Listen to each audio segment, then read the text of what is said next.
Hello everyone, welcome to Merlin's Manor. Today I'm going to be reviewing Night of the Living Dead, a Zombicide game.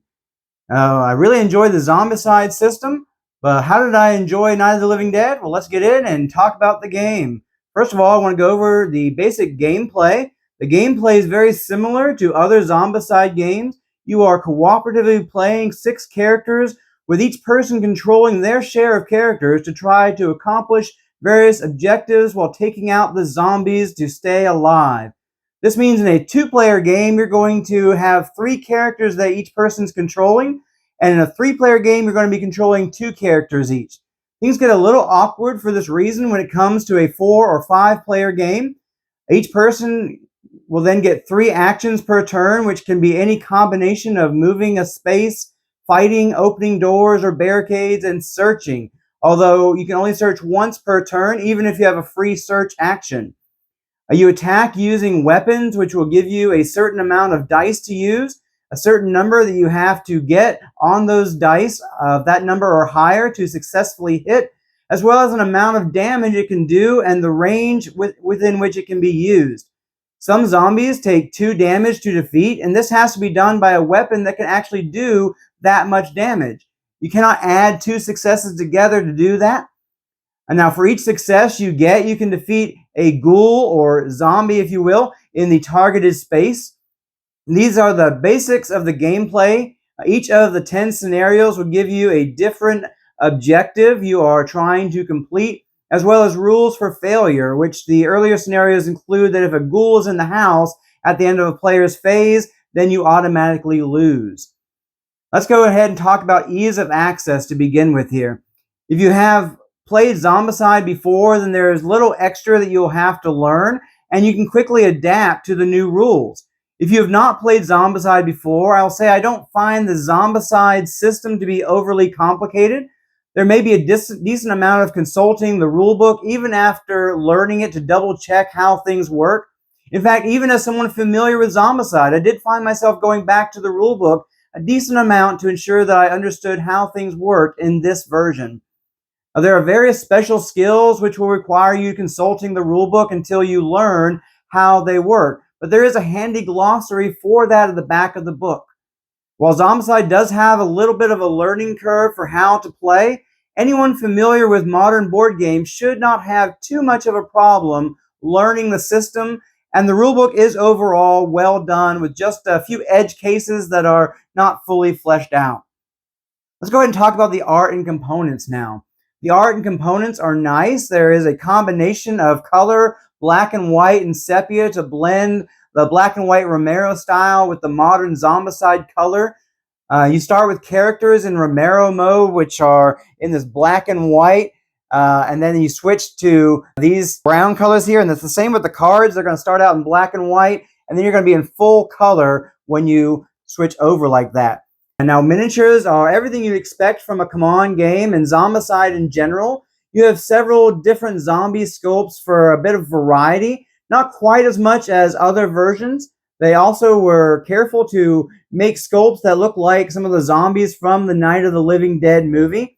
One copy of that first zombie that is encountered there in the movie, a sculpt based on the woman in the nightgown. You've got the fatties look like a couple of zombies from the movie. You got breakers with bricks and table legs just like in the movie. And then you have Johnny as the relative and Karen as the relative. And these are these red ones, and they have some special things that go along with them. Now the components fit very thematically, right down to the dice, which have this kind of a vintage black and whitish, maybe sepia kind of look to them.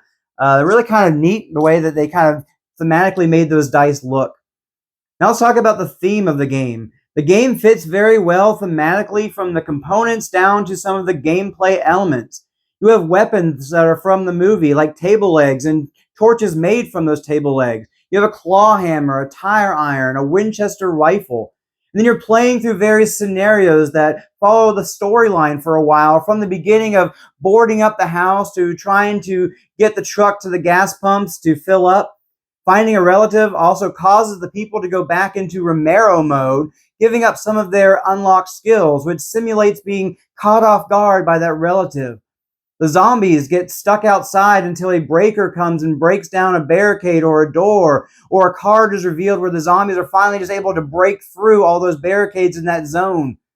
The skills fit with the characters, particularly Hawkeye for Ben, who shoots out the barricade window in the movie. Like, he shoots between the barricades there, and so he has that ability to shoot through the barricades in this game. Barbara has Slippery, kind of representing her slipping away in the cemetery. Some may not have full crossover with the movie, but it was cool to see how some of those skills work with the characters. Now let's talk about the gameplay. The gameplay fell a little flat for me. First of all, this is the easiest Zombicide I have played with rules as written. One scenario, which was supposed to take an hour and a half and be hard, was ridiculously fast and easy. We completed it in under 30 minutes. The only scenario we failed was simply because I took an unnecessary risk searching and a relative showed up late in the round that we were not able to kill before the player's phase ended, and having a zombie in the house was a lose condition. That's the only way we managed to lose or even come close to losing. Now, if you are familiar with Zombicide, I would highly recommend at least removing the cards with 1 through 21 on them, which have the smaller spawn amounts and nothing happening in blue on some of those. Also, be sure to remove break-in cards from games where the house being broken into is not a major part of the scenario. Most of the later scenarios, except for scenario 10, I'd say remove those. Scenario 10 without cards 1 through 21 was actually a bit tense, but none of the other scenarios were. And while I see the thematic tie-in, the switching between Romero mode and Zombicide mode did get a bit annoying. We definitely did not change out our miniatures each time, and flipping the cards was annoying as well. Another annoying mechanic was, for the first several scenarios, requiring you to pass the Winchester around in order to get out of Romero mode and into Zombicide mode to start each scenario. Basically spending an action for each person to pass that Winchester and making sure you were still together a bit to do that. I could see doing this for scenario 1 and then never doing it again. Might make some sense there, but it was annoying to have to start out almost each game doing that. I did enjoy the different scenarios that followed the storyline, as well as a few that added a kind of its own storyline. The scenarios did feel a little more unique than typical to Zombicide, so that's a bonus, especially for those who like the movie and would like to experience it in board game format. Now let's talk about replayability. One playthrough of the 10 scenarios is enough for me. I would likely be selling the game after this. It's not a game that's going to keep me coming back, both due to the easiness of the game, as well as to only having 10 scenarios that, while interesting for a single playthrough, are just not going to keep me coming back. Final thoughts. I rate this game a 6 out of 10. It's okay. I would recommend getting it if you really like Night of the Living Dead, that theme there, and would like to try out the various scenarios with the Zombicide formula. But keep in mind, you're probably not going to keep coming back to this game. This game does provide some nice nostalgia, and it fits very well thematically, both in the art and in the gameplay. If you are a fan of Zombicide and just looking to try another version of Zombicide, I would say this game is probably a pass. If that's all you're looking for, is just another version of Zombicide. It's by far the easiest version of Zombicide, and there are a few annoying mechanics that simply bog down the game. For me, it was worth playing through once, though, but that's it.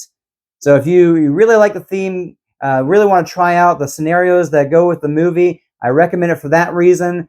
But if you're just looking to expand your Zombicide collection, this is one you might just want to pass on. I hope you have enjoyed this video, have gotten something out of it, giving you some information for whether you might want to get Night of the Living Dead Zombicide game. As always, I will catch you in the next video.